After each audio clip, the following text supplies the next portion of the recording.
وَقَضَى رَبُّكَ أَلَّا تَعْبُدُوا إِلَّا إِيَّاهُ وَبِالْوَالِدَيْنِ إِحْسَانًا إِمَّا يَبْلُغَنَّ عِندَكَ الْكِبَرَ أَحَدُهُمَا أَوْ كِلَاهُمَا فَلَا تَقُل لَّهُمَا أُفٍّ وَلَا تَنْهَرْهُمَا وَقُل لَّهُمَا قَوْلًا كَرِيمًا واخفض لهما جناح الذل من الرحمة وقل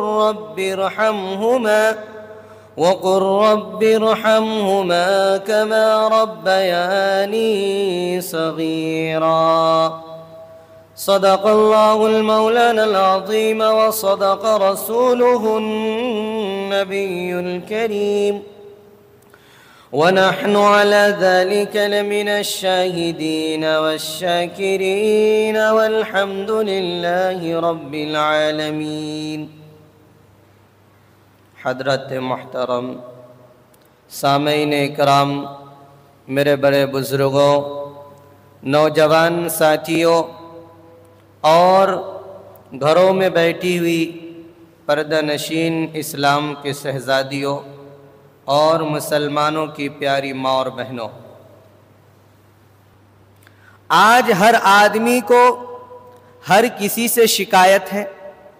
رعایا کو بادشاہ سے شکایت ہے، بادشاہ کو رعایا سے شکایت ہے، وزیر کو گورنر سے شکایت ہے، گورنر کو وزیر، تعلق آفیسر کو عوام سے شکایت ہے، عوام کو ان سے شکایت ہے، دوست کو دوست سے شکایت، ماں کو بیٹی سے شکایت، بیٹی کو ماں سے شکایت، بہو کو ساس کے شکایت، ساس کو بہو سے شکایت، اولاد کو والدین سے شکایت ہے، والدین کو اولاد سے شکایت ہے.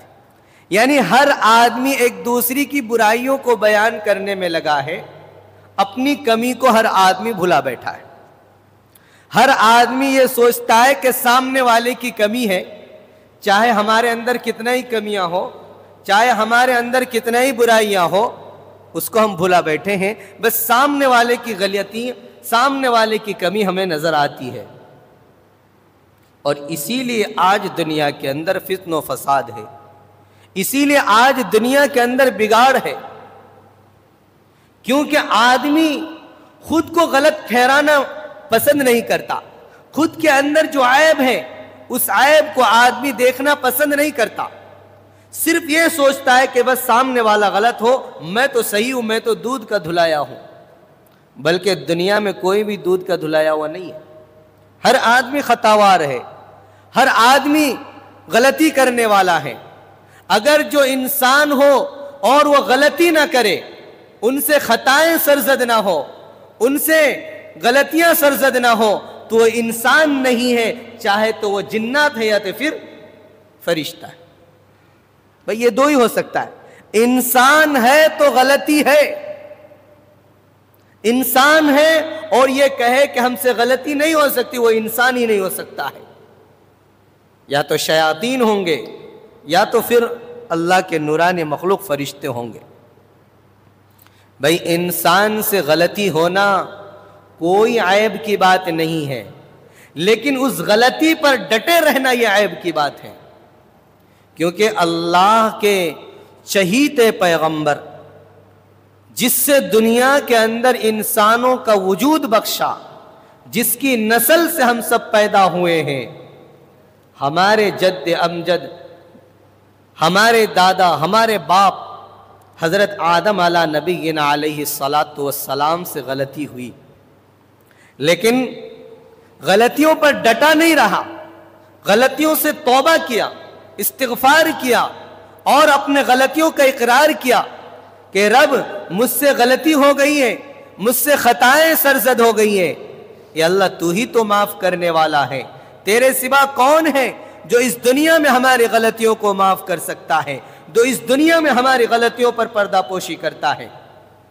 میرے دوستو، اگر دنیا والوں کے سامنے آپ اپنا غلطی بیان کریں گے، آپ اپنے عیب کو بیان کریں گے، تو دنیا والے آپ کے عیب کو چھپانے کے بجائے لوگوں کے سامنے آپ کے عیب کو کھول کر کے رکھ دیں گے. اگر آپ کا جگری دوست بھی ہے، اگر آپ کا بالکل چہیتا دوست ہے جو آپ اپنی راز کی بات بتاتے ہیں، وہ دوست بھی کبھی ایک وقت ایسا آتا ہے کہ آپ کی راز کی باتوں کو فاش کر دیتا ہے.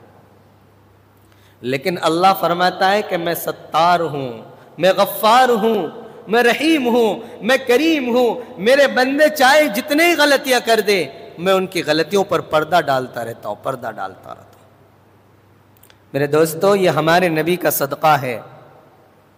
ورنہ بنی اسرائیل کے لوگ رات میں گناہ کرتے تھے، دن میں ان کے دروازے پر لکھا آتا تھا.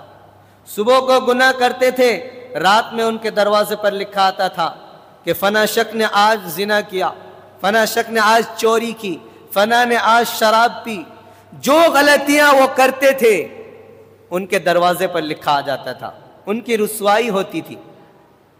لیکن اللہ کے نبی جناب محمد الرسول اللہ صلی اللہ علیہ وسلم جب اس دنیا میں آئے تو سب سے پہلے اپنی امت کے لیے اللہ سے یہ درخواست کی کہ اے اللہ، جس طرح آپ نے بنی اسرائیل کے لوگوں کی غلطیوں کو، ان کی گناہوں کو ان کے سامنے ظاہر کر دیا جاتا تھا، یا اللہ میری امت پر ایک کرم یک فرما دیجئے، میری امت پر ایک رحم یہ فرما دیجئے کہ میری امت کی غلطیوں پر آپ پردہ ڈال دیجئے.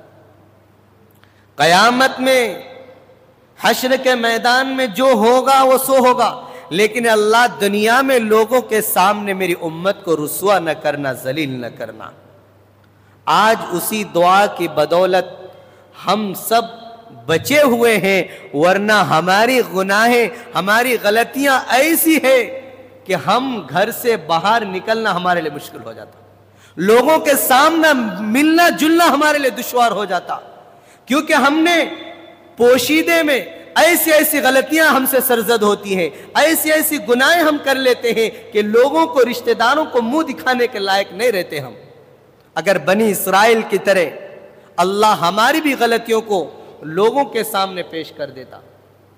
میرے دوستو، اس نبی کا شکریہ ادا کیجئے جس نبی نے رو کر کے 5 گھنٹے امت کے لیے دعائیں مانگی کہ اللہ میری امت کی غلطیوں پر پردہ ڈال دینا. تو آج ہر شخص، ہر آدمی ایک دوسرے کی غلطیوں کو بیان کرنے کے لیے تڑپ رہے. اسی میں سے ایک چیز میں آج بیان کرتا ہوں کہ ماں باپ کو اولاد سے شکایت ہوتی ہے اور اولاد کو ماں باپ سے شکایت ہوتی ہے. ایک دوسرے کی شکایتیں کرتے رہتے ہیں، لیکن اولاد چاہے ماں باپ کیسے ہی ہو، چاہے ماں باپ کیسے ہی نافرمان ہو، چاہے ماں باپ کیسے ہی ظالم ہو، لیکن اولاد کی ذمہ داری بنتی ہے کہ ان کے سامنے وہ منہ زبان درازی نہ کرے. اگر ان سے نہیں بنتی ہے تو ان کو چھوڑ کر کے الگ ہٹ جائیں، لیکن ان کے سامنے اللہ کے نبی نے فرمایا اگر تمہارے والدین کافر بھی ہے، اسلام قبول نہیں کیا، دین اسلام کو ماننے والا نہیں، کفر کی حالت میں ہے، تو بھی تم اس کافرہ ماں باپ کی، اس کافر والدین کی تم عزت و احترام کرو، ان کے مقام کو پہچانو، کیونکہ ان کا احسان تم پر ہے کہ تمہیں دنیا میں جینے کا حق انہوں نے دیا ہے. اب کیسے جینے کا حق دیا؟ بھئی جینے کا حق تو اللہ دیتا ہے، لیکن دنیا میں اگر ہمارے ماں باپ چاہتے جس وقت ہم پیدا ہوئے اگر ہمارا گلا دبا کر کے ہمیں مار دیتا تو کس کو معلوم چلتا؟ بھئی ہمارے اندر اس وقت روح کتنا رہتی ہے، تھوڑا سا اگر نبض دبا دیا تو 1 سیکنڈ نہیں لگے گا کہ بچے کی جان ختم ہو جائے گی. ارے ہمارے ماں باپ کا ہم پر احسان ہے کہ انہوں نے ہمارے غلاظتوں کو صاف و ستھرا کر کے ہماری تمام تکالیف کو، تمام پریشانیوں کو جھیلنے کے باوجود بھی ہمیں جینے کا حق دیا ہے. ہمیں گلا دبا کر کے، ہمیں زہر کھلا کر کے، دودھ کے اندر کوئی نشہ آور دوا پلا کر کے ہمیں مارا نہیں، دنیا میں زندہ رکھا. یہی ان کا سب سے بڑا حق ہے ہم پر، یہی ان کا احسان ہے ہم پر کہ ہمیں اس دنیا میں سانس لینے کا حق دیا. ورنہ میرے دوستو مکہ میں جب بچہ پیدا ہوتے تھے دنیا میں سانس بھی نہیں لیتے پاتے، اس سے پہلے ان کا سانس ختم ہو جاتا تھا. ماں باپ ان کو جینے کا حق نہیں دیتے تھے دنیا میں. اگر بیٹیاں پیدا ہو جاتی تو وہ تو ایک سیکنڈ بھی زندہ نہیں رہنے دیتے. کیوں؟ کہ ارے ہمیں کسی کا سسر بننا پڑے گا، کسی کے سامنے، کسی داماد کے سامنے ہمیں جھکنا پڑے گا، اپنی بیٹی کو دیکھ کر ان کے سامنے ہمیں اپنی ناک رگڑنی پڑے گی، ہمیں نیچا ہونا پڑے گا. کیونکہ سسر چاہے اپنے بچوں کو کتنا ہی ڈانٹ لے لیکن داماد کو ڈانٹ نہیں سکتا، وہ جھکا رہتا ہے. تو عرب کے آدمی یہ سوچتے تھے کہ اگر ہمیں اپنی بیٹی دے کر کسی کو داماد بنائیں گے تو ان کے سامنے ہمیں جھکنا پڑے گا، اس سے پہلے ہم ان کا قصہ ہی تمام کر دیتے. اللہ کے نبی اس دنیا میں آئے تو ہمیں بیٹوں کو بھی جینے کا حق دیا اور بیٹیوں کو بھی جینے کا حق دیا. یہ ہمارے والدین کا احسان ہے، یہ ہمارے والدین کا ہم پر کرم ہے کہ اس دنیا میں ہمیں سانس لینے کا حق دیا ہے. تو اب اسی والدین کا حق کو اللہ نے قرآن میں بیان کیا ہے. اللہ قرآن میں فرماتا ہے، سنے بنی اسرائیل میں اللہ نے تفصیل کے ساتھ والدین کا تذکرہ کیا ہے. میرے دوستو ایک بات یاد رکھنا ہے کہ اس میں جو شکایت جو ہوتی ہے صرف بچوں کی اولاد کی غلطی نہیں ہوتی، اس میں ماں باپ کی بھی غلطیاں رہتی ہیں. اگر ہم سراسر یہ کہہ دیں کہ صرف اولاد ہی کی غلطی ہے تو یہ بھی ناانصافی ہے، اور اگر ہم یہ سراسر کہہ دیں کہ والدین ہی کی غلطی، یہ بھی ناانصافی. کمیاں دونوں طرف سے رہتی ہے. کیونکہ اگر آپ تالی بجائیں گے، ایک ہاتھ کو کتنے پیٹ دے تالی کی آواز نہیں آئے گی، دونوں ہاتھ بجائیں گے تبھی تالی بجتی ہے. تو کمی دونوں کے اندر رہتی ہے، اس لیے دونوں کو لے کر چلنا ہے، دونوں کو درمیانہ راستہ اختیار کرنا ہے.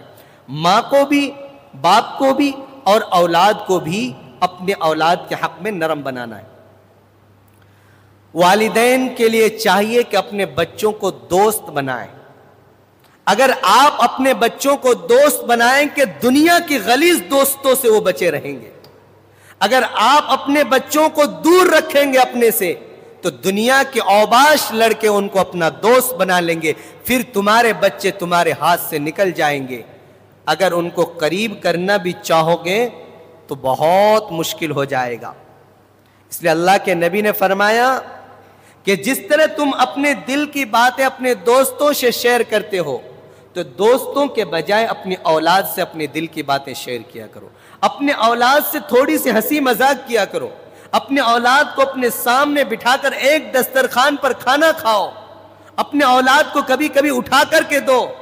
پھر دیکھو وہ اولاد تمہارے کیسے فرما بردار ہوتی ہے، کیسی وہ اولاد ہر بات کو، ہر اشارے کو آپ کے ماننے کے لیے تیار ہوتے ہیں. کیونکہ آج جو ہے ماں باپ کی طرف سے محبتیں اولاد کو کم ملتی ہے، جس کی وجہ سے دنیا کے غلط راستوں میں اولاد نکل پڑتے ہیں، دنیا کے غلط لوگوں سے، غلط دوستوں کو اپنا دوست بنا لیتے ہیں.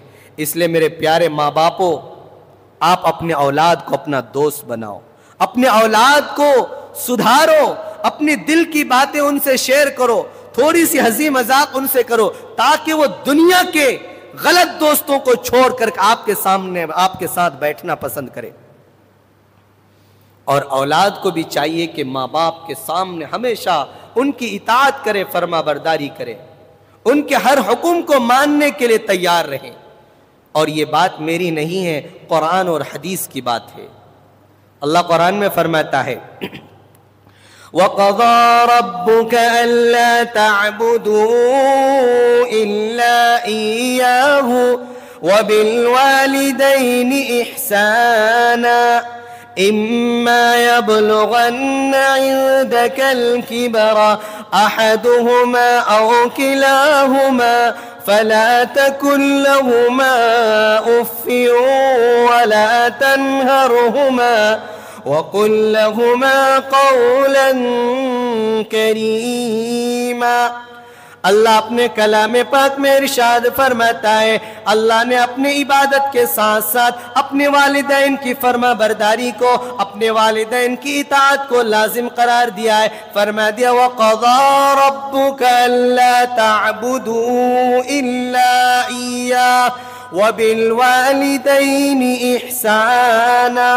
او میرے ایمان والوں، او اسلام کے ماننے والوں، وہ نبی پر جان نچھاور کرنے والوں، او میرے پیارے بندوں، میری عبادت کرو، میری فرما برداری کرو، میرے سامنے جھکو، اور اس کے ساتھ ساتھ وبالوالدین احسانا، اپنے والدین کا احسان مند بن جاؤ، اپنے والدین کے ساتھ احسان کا، ان کے شکر گزاری کا معاملہ کرو۔ اللہ آگے فرماتا ہے وَاخْفِضْ لَهُمَا جَنَاحَ الذُّلِّ مِنَ الرَّحْمَةِ وَقُلْ رَبِّ ارْحَمْهُمَا كَمَا رَبَّيَانِي صَغِيرًا۔ اے لوگوں، اے اسلام کے ماننے والوں، اے پوری دنیا کے انسانوں، کہ والدین تو سب کے ہوتے ہیں، چاہے وہ اسلام کے ماننے والے ہو یا غیر ماننے والے ہو، چاہے وہ مسلم ہو یا نو مسلم ہو، ہر ایک کے ماں باپ ہوتے ہیں۔ اللہ نے پوری انسانیت کو یہ پیغام دیتا ہے کہ اے لوگوں، جب تمہارے ماں باپ، تم جوانی کے دہلیز پر قدم رکھ لو، اور اگر تمہارے ماں باپ بوڑھاپے میں آ جائے، تمہارے ماں باپ کی عمر 40-50 سال کے ہو جائے، تمہارے ماں باپ کمزور ہو جائے، کمانے کے لائق نہ رہے، تو اب تمہاری ذمہ داری بنتی ہے وَاخْفِضْ لَهُمَا جَنَاحَ الذُّلِّ مِنَ الرَّحْمَةِ وَقُلْ رَبِّ ارْحَمْهُمَا كَمَا رَبَّيَانِي صَغِيرًا۔ ان کے لیے اللہ سے رحم کی دعائیں کرو، ان کے لیے اللہ سے مغفرت کی دعائیں کرو۔ جب وہ بڑھاپے کی عمر میں آ جائے تو ان کو اُفٍّ لَهُمَا وَلَا تَنْهَرْهُمَا، نہ ان کو اف کہو، نہ ان کو جھڑکو، نہ ان کے سامنے آنکھ چڑھا کر کے بات کرو، نہ ان کے سامنے زبان درازی کرو، نہ ان کے سامنے اپنی باتوں کو اونچا کر دو اور ان کی باتوں کو نیچا کرو۔ اللہ فرماتا وَلَا تَنْهَرْهُمَا اُفٍّ لَهُمَا، کہ اگر تم نے اف بھی کیا، ان کو جھڑکا بھی، تو سمجھ لو تمہارا دنیا بھی برباد اور آخرت بھی برباد ہے۔ اللہ کے نبی صلی اللہ علیہ وسلم کے سامنے ایک صحابی آئے، حضرت ابو امامہ رضی اللہ تعالیٰ عنہ بیان کرتے ہیں، فرماتے ہیں یا رسول اللہ ما حق الوالدین، ہمارے والدین کا ہم پر کیا حق ہے، ہمارے والدین کا ہمیں کیا حق ادا کرنا چاہیے؟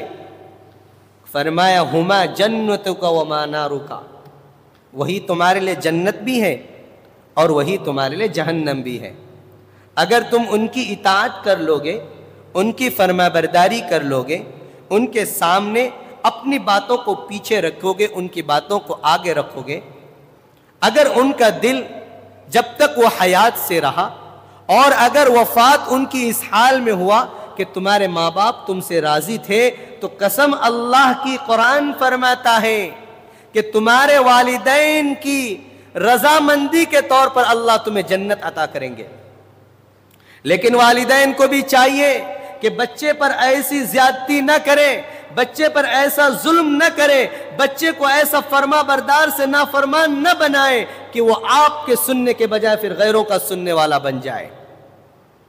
والدین کی بھی ذمہ داری بنتی ہے کہ اگر اللہ نے والدین کا حق بیان کیا ہے تو اس کے ساتھ ساتھ اولاد کا بھی حق ہے۔ اولاد کے ساتھ اگر تمہارے 4 بچے ہیں تو ان پر بھی برابری کا حق اللہ نے دیا ہے۔ اگر ان کے ساتھ بھی اگر تم ناانصافی کرو گے تو قیامت کے دن ان کا جواب دینا پڑے گا۔ لیکن بچوں کے لیے ہماری نصیحت ہے، بلکہ ہماری نہیں، اللہ کے نبی صلی اللہ علیہ وسلم کی نصیحت ہے کہ اگر تمہارے والدین ظالم ہو جائے، جابر ہو جائے، تمہارے اوپر ظلم و زیادتی کرے، پھر بھی تم ان کو ستاؤ نہیں، ان کا معاملہ اللہ قیامت میں دیکھ لے گا۔ لیکن تمہارا جہاں تک فرض بنتا ہے تم اپنے فرض کو نبھا لو اور باقی اللہ کے ذمے چھوڑ دو، اس کا فیصلہ اللہ کر لے گا۔ آج دنیا کے اندر دونوں طرح سے ناانصافیاں ہوتی ہیں، اولاد کی طرف سے بھی، ماں باپ کی طرف سے بھی، لیکن زیادہ تر اولاد کی طرف سے ہوتی ہے۔ اگر میرے دوستو یہ عجیب بات ہے کہ ایک ماں اور ایک باپ دو مل کر کے 7 بچے 5 بچے، پہلے 10-12 بچے ہوتے تھے، اب کی جنریشن کم ہو گیا 2 یا 3، زیادہ سے زیادہ کسی کا ہو جائے تو 4، اس سے زیادہ نہیں بڑھتا اب۔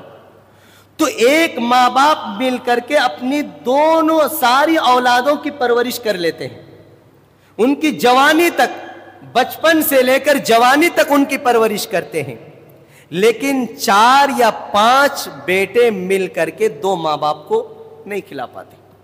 یہ کیسا درگھٹنا ہے، یہ کیسا معاملہ ہے دنیا میں کہ ساری اولادوں کو ماں باپ کھلاتے ہیں، لیکن جب وہی ماں باپ کمزور ہو جائے، بڑھاپے کی عمر میں آ جائے، تو وہ 4 مل کر کے بھی 10 مل کر کے بھی 2 بوڑھے ماں باپ کو، جن کا کھانا بھی کم ہو جاتا ہے، پانی بھی کم ہو جاتا ہے، ایک روٹی کھائے تو ان کا پیٹ بھر ہو جاتا ہے، کیونکہ ان کی پیٹ کی آنتڑیاں سوکھ جاتی ہے، وہ تو تھوڑا کھانا کھاتا ہے، اسی 1-2 لقمے کے لیے وہ دونوں بوڑھے ماں باپ کو در در کی ٹھوکریں کھانی پڑتے ہیں، لوگوں کے سامنے رسوا ہونا پڑتا ہے، لوگوں کے سامنے ذلیل ہونا پڑتا ہے۔ یہ کیسا معاملہ ہے؟ اے میرے پیارے نوجوانوں، میرے پیارے بزرگوں، اپنے ماں باپ کی قدر کر لو۔ آج زندہ ہے تو ان کی اہمیت کا ہمیں احساس نہیں، جب ہمارے آنکھوں سے وہ اوجھل ہو جائیں گے، وہ نمونے، وہ ہیرے جب دنیا سے گزر جائیں گے، قسم اللہ کی دنیا کی ساری دولت آپ کو مل سکتی ہے، لیکن دنیا میں ماں اور باپ نہیں مل سکتا ہے۔ ماں اور باپ کا جو پیار ہے، جو محبت ہے، ساری محبتیں مل سکتی ہیں، لیکن ماں کی ممتا کے اندر جو محبت ہوتی ہے، باپ کے اندر جو شفقت اور پیار ہوتا ہے، قسم اللہ کی قیامت تک دنیا کا کوئی بھی انسان وہ محبت، وہ پیار اور شفقت نہیں دے سکتا۔ اس لیے آج ہمارے پاس وہ ہیرے ہیں تو اس کی قدر کر لیجئے، ورنہ جب وہ گزر جائیں گے، قسم اللہ کی آپ خون کے بھی آنسو روئیں گے تو پھر وہ خون کے آنسو رونا بے فائدہ ہے۔ ماں باپ بڑی قیمتی دولت ہے، بڑی قیمتی دولت ہے۔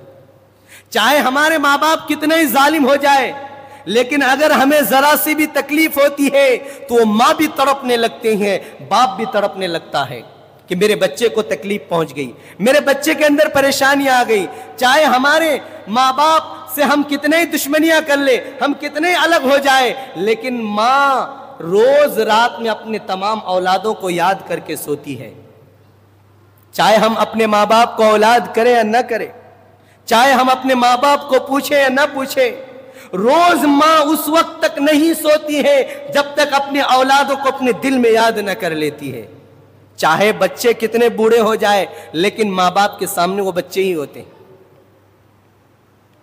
ایک واقعہ میں سناتا ہوں کہ اگر جو ماں باپ کو ستاتا ہے، دنیا کا معاملہ دنیا میں اللہ حل کرا دیتا ہے، سارے گناہوں کا بدلہ اللہ آخرت میں لیتا ہے، لیکن ماں کو جو چپل مارتا ہے، باپ کو جو چپل مارتا ہے، جو ماں کو دھکے دیتا ہے، گریبان پکڑ کر کے کھسیٹتا ہے، اس کا معاملہ دنیا میں دکھا دیتا ہے۔ ایک واقعہ لکھا ہے، حضرت مولانا پیر ذوالفقار صاحب اپنے خطبات میں لکھے ہیں کہ ایک بیٹا اپنے باپ کا گریبان پکڑا ہوا تھا اور مارتا ہوا جا رہا تھا اور گھسیٹتا لے کر جا رہا تھا۔ باپ چیخ رہا ہے، چلا رہا ہے، بچہ مار رہا ہے اور گھسیٹتا لے کے جا رہا ہے۔ بہت دور تک ان کو گھسیٹتا لے کر گیا۔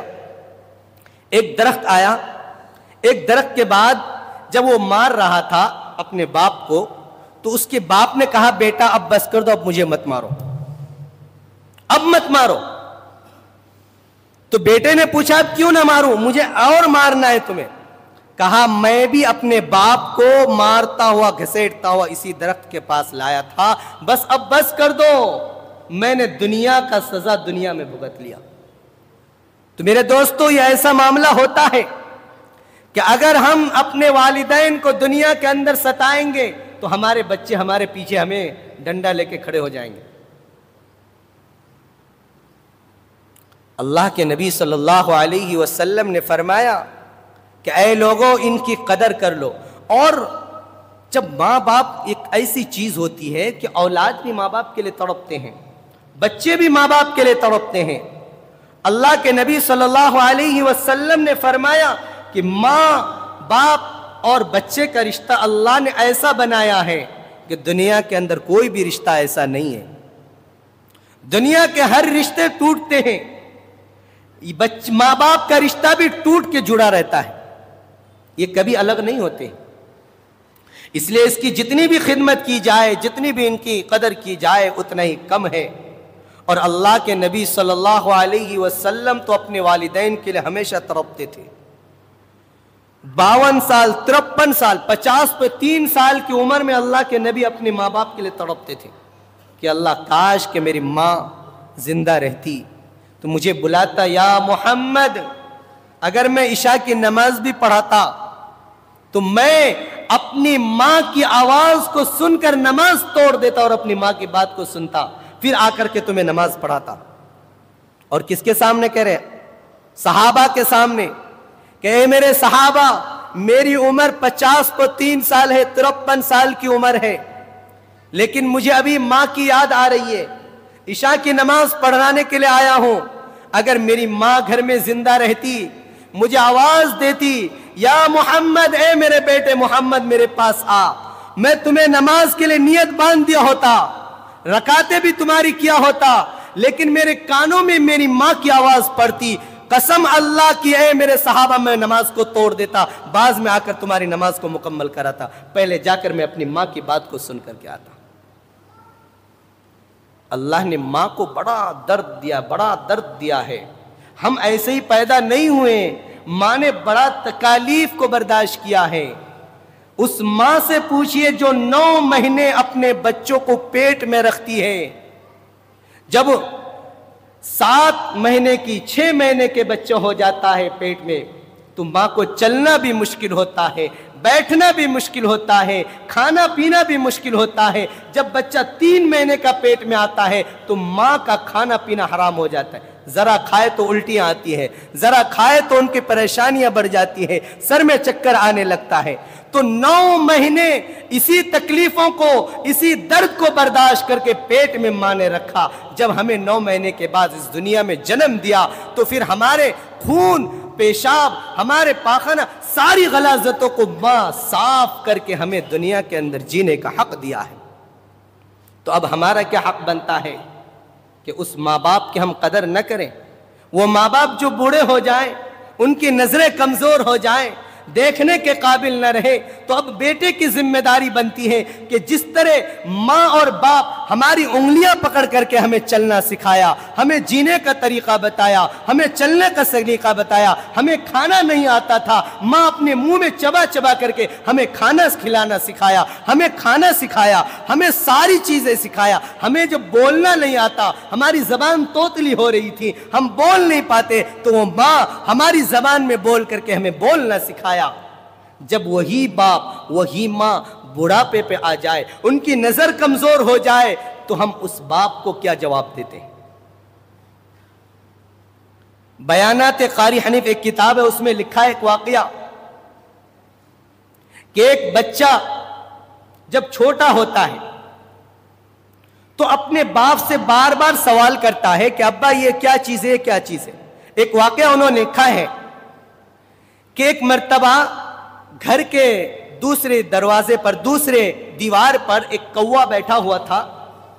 اور کوا کیا پوری دنیا میں کالا ہوتا ہے، کرناٹک میں سفید تو نہیں ہوتا ہے، پوری دنیا میں کالا ہی ہوتا ہے. تو وہ بچہ اپنے ابا سے پوچھتا ہے کہ با یہ بتائیے دیوار پر کیا بیٹھا ہے؟ تو ابا بتاتا ہے بیٹا یہ کوا ہے. پھر بچہ پوچھتا ہے ابا جان یہ دروازے پر کیا بیٹھا ہے؟ کہا بیٹا یہ کوا ہے، یہ کالا ہوتا ہے، اس کی آواز کائیں کائیں کی ہوتی ہے. بار بار پوچھتا ہے. ہر مرتبہ ابا پیار سے، شفقت سے اپنے بچے کو سمجھا کر کے بتاتے ہیں میرے بیٹے یہ کوا ہے، یہ کالا ہوتا ہے، یہ کائیں کائیں کی آوازیں نکالتا ہے. بار بار بچاتے. لیکن ہوا ایسا کہ ایک زمانہ گزر گیا، بچہ جوان ہو گیا اور ماں اور باپ بوڑھے ہو گئے. باپ کی نگاہیں کمزور ہو گئی. اسی طرح باپ اپنے گھر میں صحن میں بیٹھا ہوا تھا. اچانک دروازے پر، دیوار پر وہ ایک پرندہ نظر آیا. نظر کمزور، باپ کی نگاہیں دور تک نہیں دیکھ سکتی.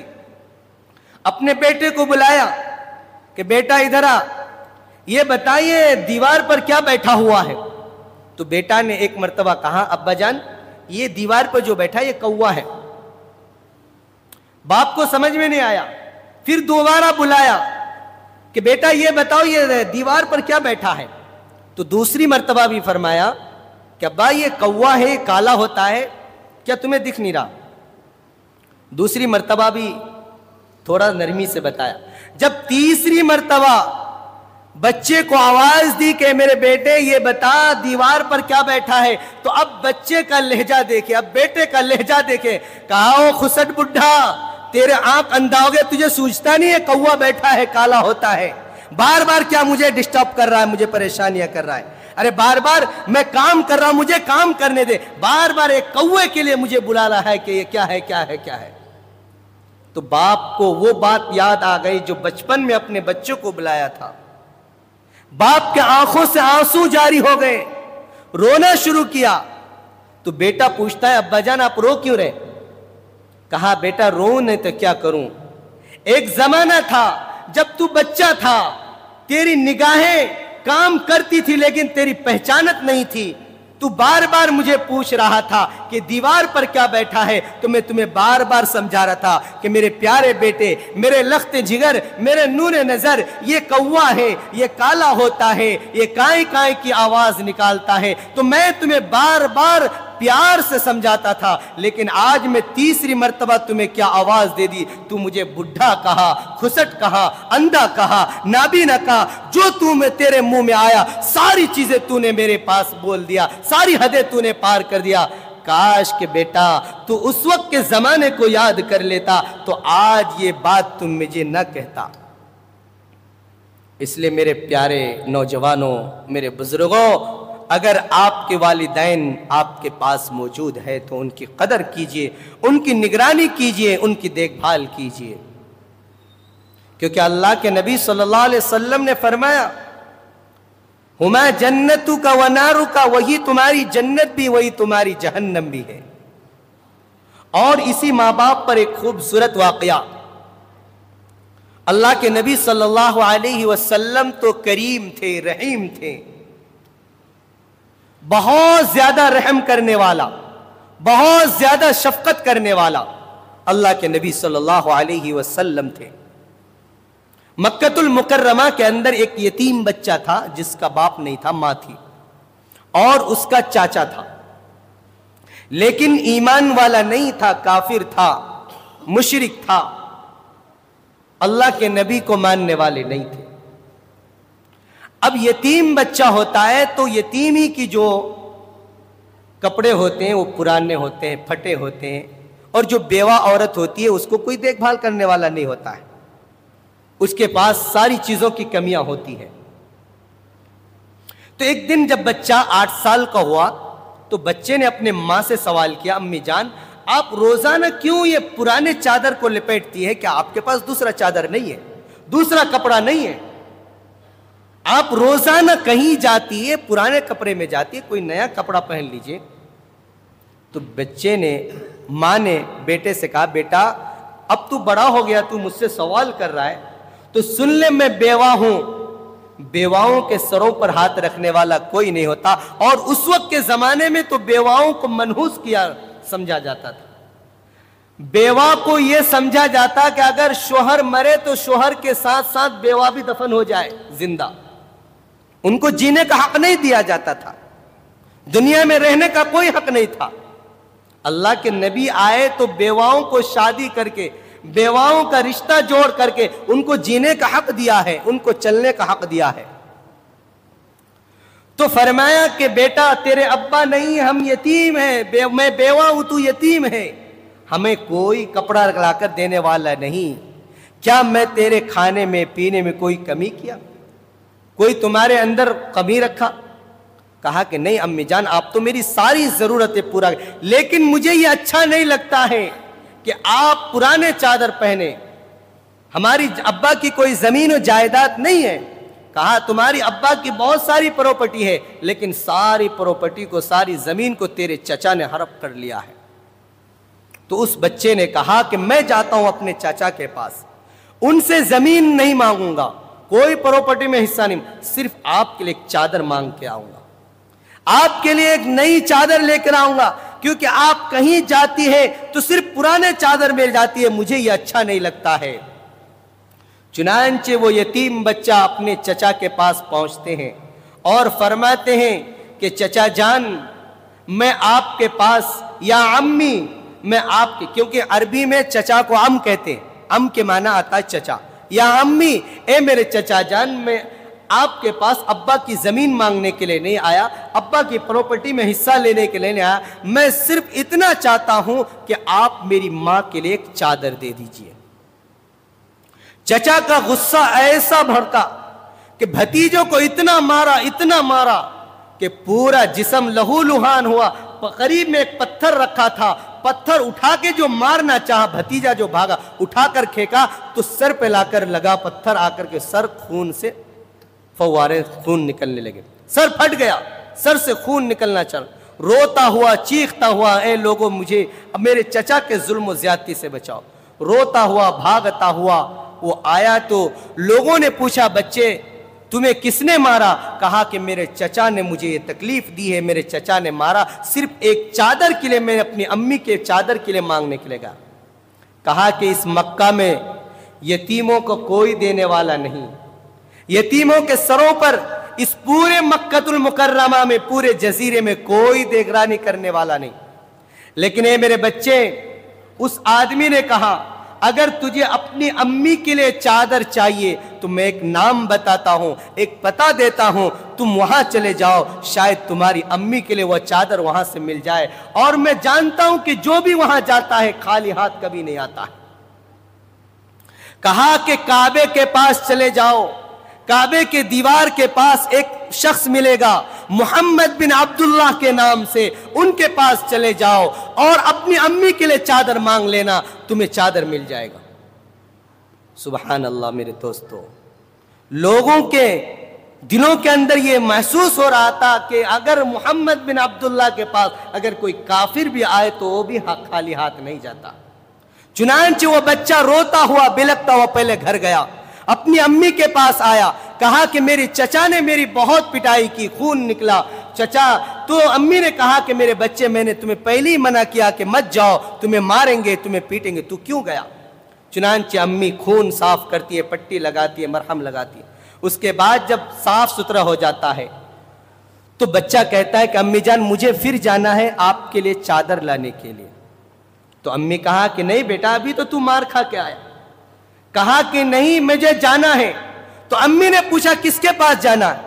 کہا کہ مکہ المکرمہ کعبے کے پاس ایک شخص ہے محمد بن عبداللہ، ہم ان کے پاس جائیں گے اور ان سے چادر مانگیں گے آپ کے لیے۔ محمد بن عبداللہ کا نام سننا تھا کہ جو امی ابھی تک گود میں بیٹھ کر کے اپنے بچے کو پیار کرتی تھی، چومتی تھی، فوراً دھکے مار کے پھینک دیتی ہے۔ کہا نہیں، تم کس کا نام لے رہا ہے؟ یہ محمد بن عبداللہ جادوگر ہے، ساحر ہے، نجومی ہے، اس کے پاس جانا نہیں، تمہارا دین ختم ہو جائے گا، تمہارا ایمان ختم ہو جائے گا۔ کیونکہ اتنی نفرت تھی لوگوں کے درمیان، لیکن بچے کے دل میں اللہ کے نبی کی محبت آ چکی تھی۔ کہا امی جان آپ چاہے کچھ کہیں، وہ مکہ والے نے ہمارے نبی کو کہا، لیکن ہمارے نبی یہ ساری چیزیں نہیں تھی۔ کہا کہ امی جان ہمارے گھر سے کعبہ تو قریب ہے، چچا کا گھر دور تھا تو میں مار کھایا، اگر محمد بن عبداللہ مجھے مارنے کے لیے آئیں گے تو میں بھاگ کے آ جاؤں گا، مجھے جانے دیجیے۔